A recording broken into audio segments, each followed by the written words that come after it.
Flight Through Tomorrow by Stanton A. Coblentz. Nothing was further from my mind, when I discovered the release drug, Relin, than the realization that it would lead me through as strange and ghastly and revealing a series of adventures as any man has ever experienced. I encountered it, in a way, as a mere byproduct of my experiments. I am a chemist by profession, and as one of the staff of the Morgenstern Foundation have access to some of the best equipped laboratories in America. The startling new invention, I must call it that, though I did not create it deliberately, came to me in the course of my investigations into the obscure depths of the human personality. It has long been my theory that there is, in man, a psychic entity which can exist for at least brief periods apart from the body, and have perceptions which are not those of the physical senses. In accordance with these views, I have been developing various drugs, compounded of morphine and adrenaline, whose object was to shock the psychic entity loose for limited periods and so to widen the range and powers of the personality. I shall not go into the details of my researches, nor tell by what accident I succeeded better than I had hoped. The all-important fact, a fact so overwhelming that I shudder and gasp and marvel, even as I tell of it, is that I did obtain a minute quantity of a drug which, by putting the body virtually in a state of suspended animation, could release the mind to travel almost at will across time and space. Yes, across time and space, for the drag of the physical having been stricken off, I could enter literally into infinity and eternity. But let me tell precisely what happened that night, when at precisely 10:08 in the solitude of my apartment room, I swallowed half an ounce of Relin and stretched myself out on the bed, well knowing that I was taking incalculable risks, and that insanity and even death were by no means remote possibilities of the road ahead. But let that be as it may, in my opinion there is no coward more despicable than he who will not face danger for the sake of knowledge. My head reeled, and something seemed to buzz inside it as soon as the bitter half-ounce of fluid slipped down my throat. I was barely able to reach the bed and throw myself upon it when there came a snapping as of something inside my brain. Then, for a period, blankness. Then a gradual awakening with that feeling of exhilaration one experiences only after the most blissful sleep. I opened my eyes, feeling strong and light of limb, and charged with a marvelous vital energy, but as I peered about me, my lips drew far apart in astonishment, and I am sure that I gaped like one who has seen a ghost.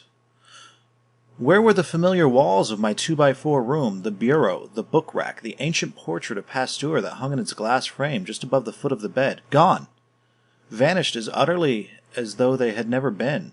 I was standing on a wide and windy plain with the gale beating in my ears and with rapid sunset-colored clouds scudding across the blood-stained west. Mingled with the wailing of the blast there was a deep sobbing sound that struck me in successive waves, like the ululations of great multitudes of far-off mourners. And while I was wondering what this might mean and felt a prickling of horror along my spine, the first of the portents swept across the sky. I say portents, for I do not know by what other term to describe the apparitions. High in the heavens, certainly at an altitude of many miles, the flaming things swept across my view, comet-shaped and stretching over at least 10 degrees of arc, swift as a meteor, brilliantly flesh-red, sputtering sparks like an anvil, and leaving behind it a long, ruddy trail that only slowly faded out amid the darkening skies. It must have been a full minute after its disappearance before the hissing of its flight came to my ears, a hissing so sharp, so nastily insistent that it reached me even above the noise of the wind, and more than another minute had passed before the earth beneath me was wrenched and jarred as if by an earthquake, and the most thunderous detonations I had ever heard burst over me in a prolonged series.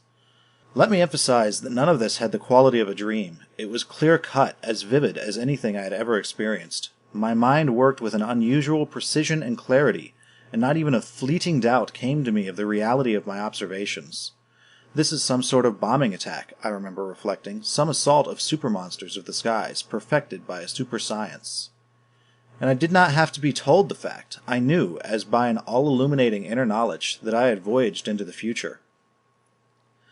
Even as this realization came to me, I made another flight, and one that was in space more than in time. It did not surprise me, but I took it as the most natural thing in the world when I seemed to rise and go floating away through the air. It was still sunset time, but I could see clearly enough as I went drifting at a height of several hundred yards above a vast, desolated space near the junction of two rivers. Perhaps, however, desolated is not the word I should use. I should say, rather, shattered, pulverized, obliterated, for scene of more utter and hopeless ruin I have never seen nor imagined. Over an area of many square miles there was nothing but heaps and mounds of broken stone, charred and crumbling brick, fire-scarred timbers, and huge contorted masses of rustling steel like the decaying bones of superhuman monsters.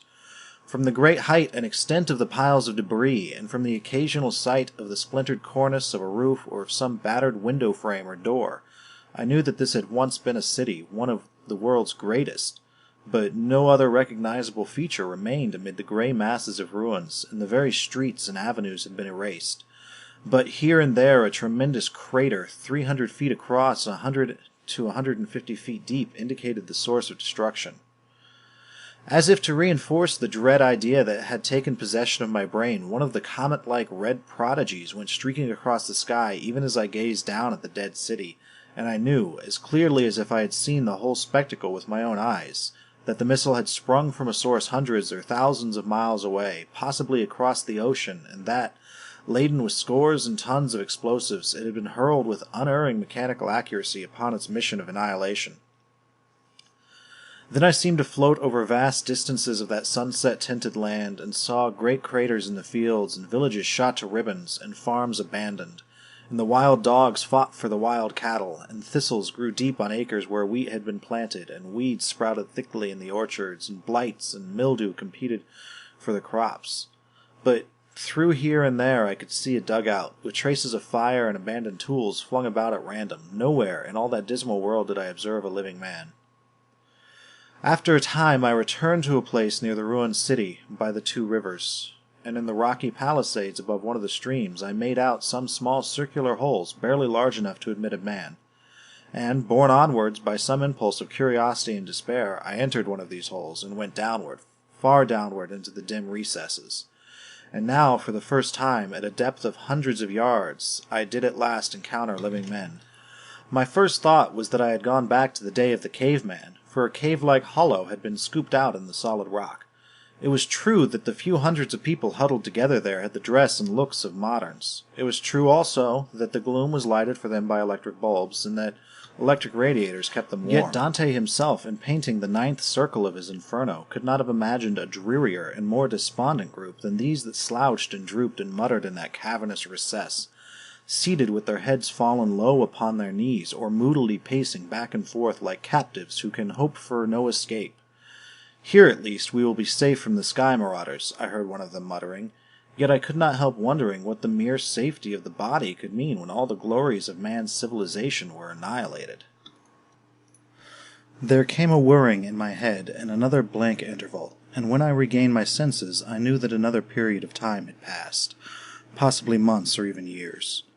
I stood on the palisade above the river near the entrance of the caves, and the sun was bright above me, but there was no brightness in the men and women that trailed out of a small circular hole in the ground.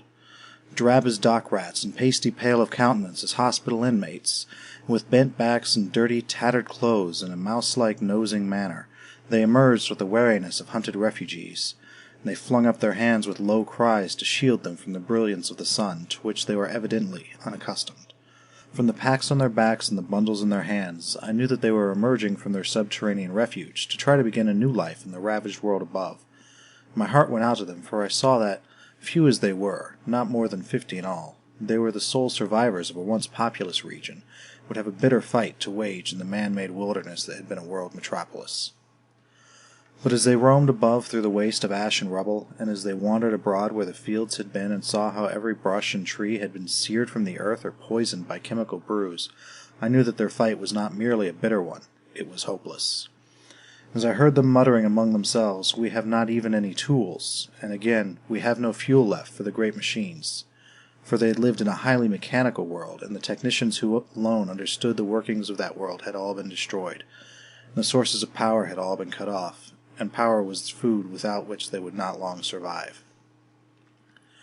Unable to endure their haggard, hangdog looks and grim, despondent eyes, I went wandering far away, over the length and breadth of many lands.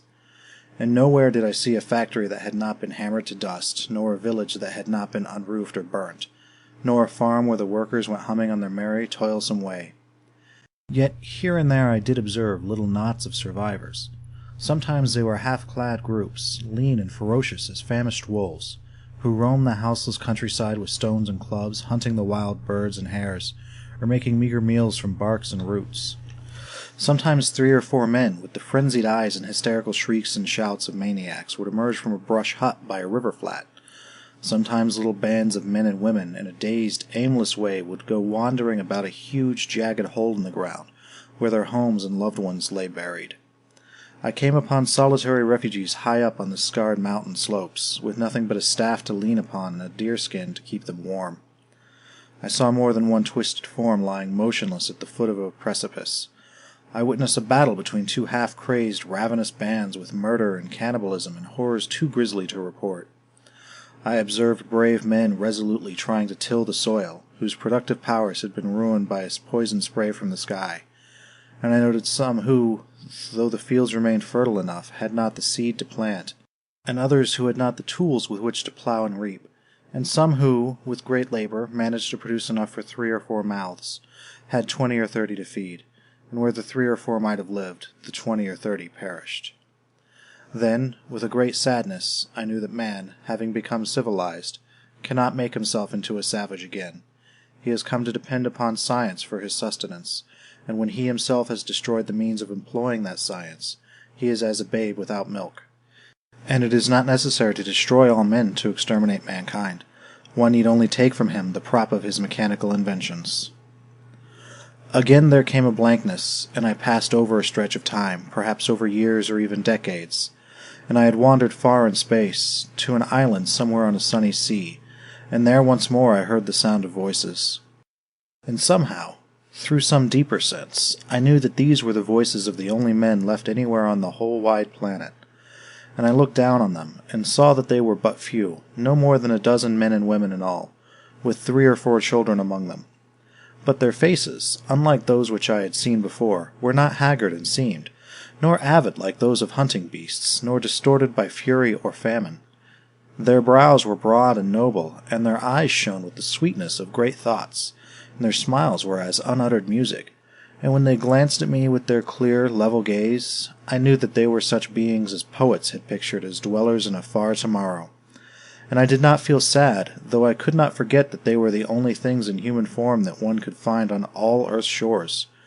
And though I knew that they were too few to perpetuate their kind for long, somehow I felt a vast benevolent spirit in control, that these most perfect specimens of our race should endure when all the wreckers had vanished. As I watched, I saw the people all turning their eyes to an eastern mountain, whose summit still trailed the golden of the dawn clouds. And from above the peak a great illuminated sphere, like a chariot of light, miraculously came floating down, and the blaze was such that I could hardly bear to look at it. And exclamations of wonder and joy came from the people's throats, and I too cried out in joy and wonder as the radiant globe descended, and as it alighted on the plain before us, casting a sun-like aura over everything in sight. Then through the sides of the enormous ball, I would not say through the door, for nothing of the kind was visible, a glorious being emerged, followed by several of his kind. He was shaped like a man, and no taller than a man, and yet there was that about him which said he was greater than a man. For light seemed to pour from every cell of his body, and a golden halo was about his head, and his eyes shot forth golden beams so intense and so magnetic that once having observed them, I could hardly take my gaze away.